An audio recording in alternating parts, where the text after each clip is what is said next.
Good day po sa lahat ng mga nanonood kay Subic Truck TV. Ito po ipapasilip ko po sa inyo ngayon. Isang Isuzu Elf, 14 feet, and then loaded chrome. Bumper, stainless, at original stainless from Japan. Nakita nyo naman, napakaganda po ng kanyang bumper. Ayan po, ipapasilip ko po sa inyo yung magandang truck dito sa Subic for entertainment use. Only muna po tayo Pasisiglayin ko lang yung mga mata ninyo sa magandang truck. Ayan, loaded chrome, pati side door, chrome. Ito pa, may design pa po rito na chrome, ayan.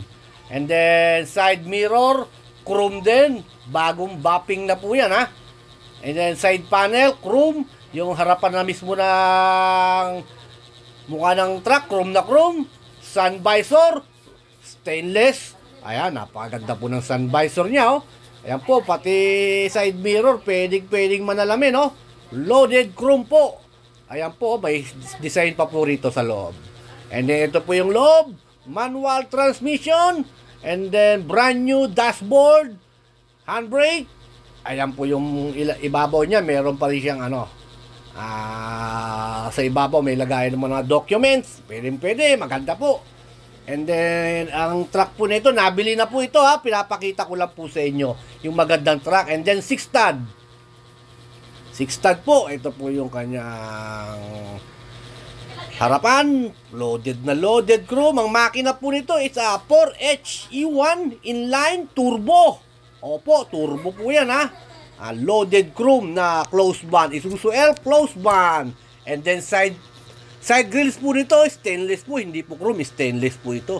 Makikita mo lang po ito sa mga pagawaan ng mga nagpapaganda ng truck dyan sa may Bulacan. Yan po, original stainless po ng Japan po yun Ito po, may bintana pa po rito.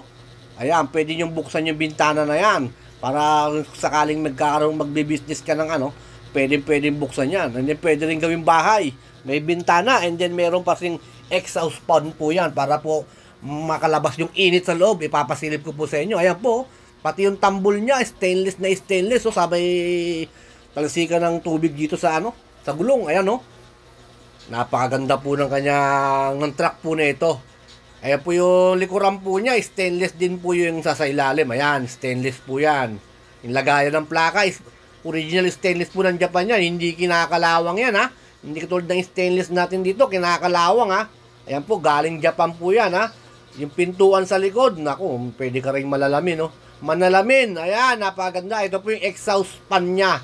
Nasa likod, nakalabas po na to. Ito po. At mamaya, papakita ko sa inyo yung fan sa loob. Yan, kita. Para yung init sa loob, kung may tao sa loob, at hindi maiinitan. Ito po yung loob niya. Pwede nyo po, may bintana pa po, Sadya pong may bintana sa loob. Pakaganda po ng truck. At ngayon ko lang po nadaanan ito. Nabili na po ito Tiga Batangas daw po ang may-ari nito. Ito po yung pan niya sa likod Paghigop ng init. Pag may tao sa loob ng van. Ayan kita nyo naman Nabili na po ito. Tiga Batangas daw po Inuulit ko po At for entertainment use only. Swerte nakabili po nito. Napakagandang truck. Loaded chrome. Tapos yung mga side grills po niya, mga stainless. As is pa lang po ito Binabapping pa lang po ngayon niya. Binabapping. May-ari na po yan Ayan po yung kanyang body sa kaliwa.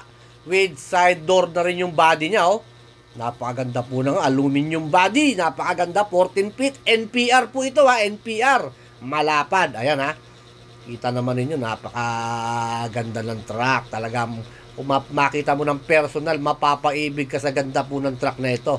And then, bago po tayo matapos sa ating video po please subscribe my YouTube channel po para ma-update po kayo sa lahat ng video i-upload ko. And then sa aking Facebook page po na Subic Truck TV, baka pwede po subscribe na rin po kayo doon. Kung wala po kayong YouTube channel, sa page po ng Subic Truck TV, meron po akong ina-upload doon. Ayan po, maraming salamat po at for entertainment use only po muna tayo. Ayan, magandang truck ba gusto mo? Eto po yun. Salamat po.